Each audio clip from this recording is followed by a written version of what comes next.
தமிழக வெற்றிக் கழகத்தின் பொதுச் செயலாளர் என் ஆனந்த் அதிரடியாக கைது செய்யப்பட்டிருக்கும் முக்கிய செய்தி இது. புஸ்ஸி ஆனந்த் என்று அழைக்கப்படும் தமிழக வெற்றிக் கழக பொதுச் செயலாளர் என் ஆனந்த் கைது செய்யப்பட்டிருக்கும் அதிரடி முக்கிய செய்தி இது. சற்று முன்னர்தான் தமிழ்நாடு ஆளுநர் ஆர்.என். ரவியை தமிழக வெற்றிக் கழக தலைவரும் பொதுச் செயலாளர் ஆனந்தும் சந்தித்த நிலையில் தற்போது இந்த கைது நடவடிக்கை நடக்கப்பட்டிருக்கிறது. சென்னை தியாகராய நகரில் வைத்து என் ஆனந்த், புஸ்ஸி ஆனந்த் என்று அழைக்கக்கூடிய என் ஆனந்த் கைது செய்யப்பட்டிருக்கிறார். இது குறித்து நமது குமுதம் செய்தியாளர் சுப்பிரமணியன் தரும் தகவல்களை கேட்கலாம். தமிழக வெற்றிக் கழக பொதுச் செயலாளர் புஸ்ஸி ஆனந்த் என்று சொல்லக்கூடிய என் ஆனந்த் தற்போது கைது செய்யப்பட்டிருக்கிறார். எதற்காக இந்த கைது நடவடிக்கை? ஏன் இந்த கைது நடவடிக்கை? 2 மணி நேரத்திற்கு முன்னர் ஆளுநரை சந்தித்த நிலையில் தற்போது ஏன் இந்த கைது நடவடிக்கை?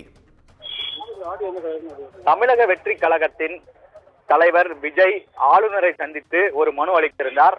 அண்ணா பல்கலைக்கழக மாணவி பாலியல் வன்கொடுமை செய்யப்பட்ட வழக்கு, அதே போல புயல் காரணமாக, மழை காரணமாக பாதிக்கப்பட்டவர்களுக்கு உரிய நிவாரணம் வழங்கப்படவில்லை என்பதை வலியுறுத்தி ஆளுநரை சந்தித்து மனு அளித்திருந்தார். இதை தொடர்ச்சியாக தமிழக வெற்றிக் கழகத்துடைய நிர்வாகிகள் சென்னையில் இருக்கக்கூடிய பல்வேறு பகுதிகளில் விஜய் எழுதிய கடிதத்தை மாணவ மாணவிகளுக்கு வழங்கக்கூடிய செயலில் ஈடுபட்டு கொண்டிருக்கிறார்கள். குறிப்பாக துண்டு பிரசுரங்கள் பள்ளி கல்லூரி மாணவ மாணவிகளுக்கு வழங்கக்கூடிய செயலில் ஈடுபட்டு கொண்டிருக்கிறார்கள். மேலும் ஷாப்பிங் மால்களுக்கும் சென்று வழங்கக்கூடிய செயலில் ஈடுபட்டு கொண்டிருக்கிறார்கள். போலி காவல்துறையுடைய அனுமதியை மீறி இது நடக்கக்கூடிய காரணத்தினால் சென்னையில் பல்வேறு இடங்களில் கைது நடவடிக்கை என்பது மேற்கொள்ளப்பட்டு வருகிறது. சென்னை திருமங்கலத்தில் இருக்கக்கூடிய VR மாலில் தமிழக வெற்றிக் கழகத்துடைய பெண் நிர்வாகிகள் தடையை மீறி நோட்டீஸ் வழங்கிய போது போலீசாரால் கைது செய்யப்பட்டார்கள்.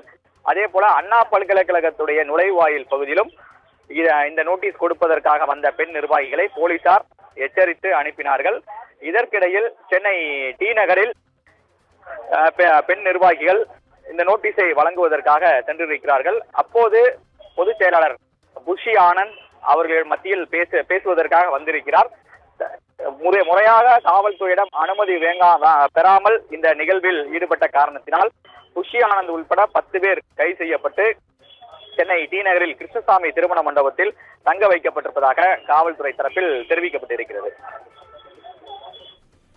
தமிழக வெற்றிக் கழக பொதுச் செயலாளர் என் ஆனந்த் என்று அழைக்கக்கூடிய புஸ்ஸி ஆனந்த் தியாகராய நகரில் வைத்து கைது செய்யப்பட்டிருக்கிறார். துண்டு பிரசுரம் விநியோகித்த காரணம் தொடர்பாக நடிகர் விஜய், தமிழக வெற்றிக் கழக தலைவர் விஜய் அண்மையில் வெளியிட்ட அந்த கடிதம் தமிழகம் முழுவதும் வெளியிடப்பட்டிருக்கும் நிலையில் எந்த சட்டப்பிரிவின் அடிப்படையில் இந்த கைது நடவடிக்கை என்று கூடுதல் விவரம் இன்னும் சற்று நேரத்தில் நமக்கு தெரிய வரும். நன்றி சுப்பிரமணியன்.